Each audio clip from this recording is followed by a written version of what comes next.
आप जान के सरप्राइज हो जाएंगे कि ऑपरेशन सिंदूर में भले ही इंडिया की जीत हुई हो, बट इसका सबसे बड़ा विनर था आसिम मुनीर। आसिम मुनीर एक नॉर्मल सा पाकिस्तानी जनरल होता, अपना टेन्योर पूरा करके रिटायरमेंट लेके करप्शन के पैसों से लंदन बसने चला जाता।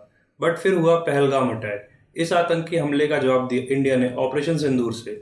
इंडियन एयरफोर्सेस ने पाकिस्तान एयरबेसिस को राख कर दिया, उनके दसियों प्लेन्स गिरा दिए, पूरे पाकिस्तान को घुटने पर ला दिया।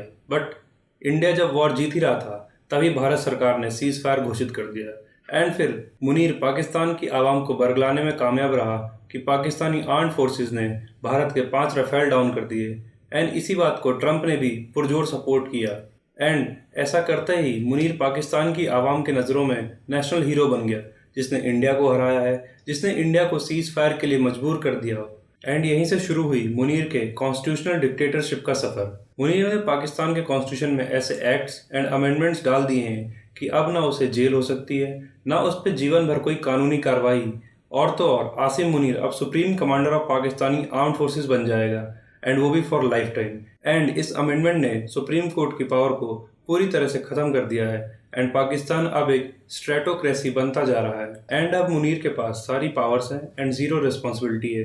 तो आइए जानते हैं पूरी न्यूज़ को एंड समझते हैं कि क्या है 27th अमेंडमेंट एक्ट, एंड क्यों इससे मुनीर अब तक का सबसे पावरफुल डिक्टेटर बन जाएगा। 12 नवंबर 2025 पाकिस्तान की नेशनल असेंबली में 27th अमेंडमेंट बिल पेश होता है, एंड ये बिल सेम डे ही रेटिफाई हो जाता है। देन 13 नवंबर को ये बिल पाकिस्तान के अपर हाउस यानी सेनेट में जाता है। यहाँ भी ये बस 5 मिनट में बिना किसी डिस्कशन या डिबेट के पास हो जाता है। इस बिल ने पाकिस्तानी कॉन्स्टिट्यूशन में 3 मेजर चेंजेस लाए हैं। पहला, CDF chief of defence forces. जैसे इंडिया में होता है चीफ ऑफ डिफेंस स्टाफ, जिसका काम है कि आर्मी, नेवी, एयरफोर्स में कोऑर्डिनेशन लाना, ताकि वॉर टाइम में तीनों फोर्सेस के बीच में हार्मनी हो एंड तीनों फोर्सेस अपनी अपनी पावर एंड रिसोर्सेज का बेस्ट यूज कर पाएं, एंड ऑल्सो वो एक दूसरे को कॉम्प्लीमेंट कर पाएं। And similar to CDS, Pakistan में अब तक था एक पोस्ट जिसका नाम था CJCSC यानी chairman joint chief of staffs committee.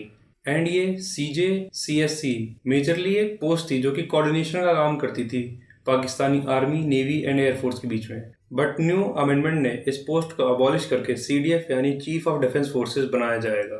And CDF की पोस्ट हमेशा ही बाय डिफ़ॉल्ट जो पाकिस्तान का आर्मी चीफ होगा उसे ही मिलेगी। And CDF army, navy and air force का ऑपरेशनल चीफ होगा। Basically CDF will be supreme commander of Pakistani arm forces, and navy and air chief की पावर को कम कर दिया जाएगा, जिससे सारी की सारी पावर एक आदमी के पास कंसोलिडेट हो जाएगी। इसके लिए 27th अमेंडमेंट के साथ साथ Pakistani army act, navy act and air force act में भी बड़े चेंजेस किए गए हैं। Second is life time legal immunity. 27th amendment Munir को life time and absolute immunity देता है। Basically article 248 of Pakistan third constitution उनके PM एंड प्रेसिडेंट को ऑफिस होल्ड करने के टाइम क्रिमिनल प्रोसीडिंग से इम्यूनिटी देते हैं। इस आर्टिकल में अमेंडमेंट करके अब फील्ड मार्शल को भी ऐड कर दिया गया है। And unlike immunity of president and PM जो कि उनके ऑफिस से निकलते ही खत्म हो जाती है, जो फील्ड मार्शल की इम्यूनिटी है वो फॉर द लाइफ टाइम है। The amendment says no criminal proceeding whatsoever shall be instituted against the field marshal. मतलब फील्ड मार्शल के अगेंस्ट कोई भी क्रिमिनल केस नहीं चलाया जा सकता, भले ही उन्होंने वो क्राइम पास्ट में किए हों, प्रेजेंट में कर रहे हो या फ्यूचर में करने वाले हों।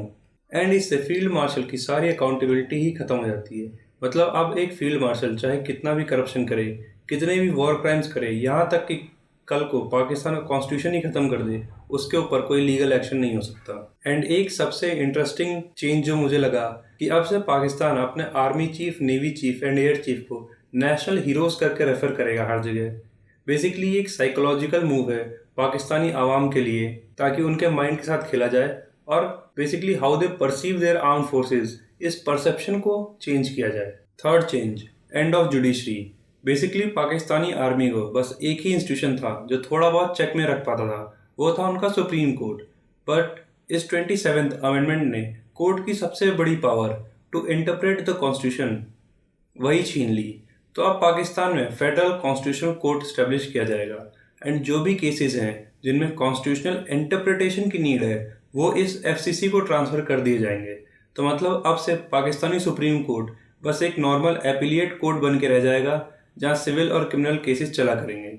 एंड इस FCC के मेंबर्स को पार्लियामेंट अपॉइंट करेगा। दैट मीन्स मुनीर के लोग ही एफसीसी के मेंबर्स बनेंगे एंड नो नीड टू से कि इस एफसीसी के डिसीजंस कैसे होंगे। इसके खिलाफ कई जजेस एंड बार काउंसिल ने प्रोटेस्ट किया, बट पाकिस्तानी गवर्नमेंट ने सबको अनसुना कर दिया।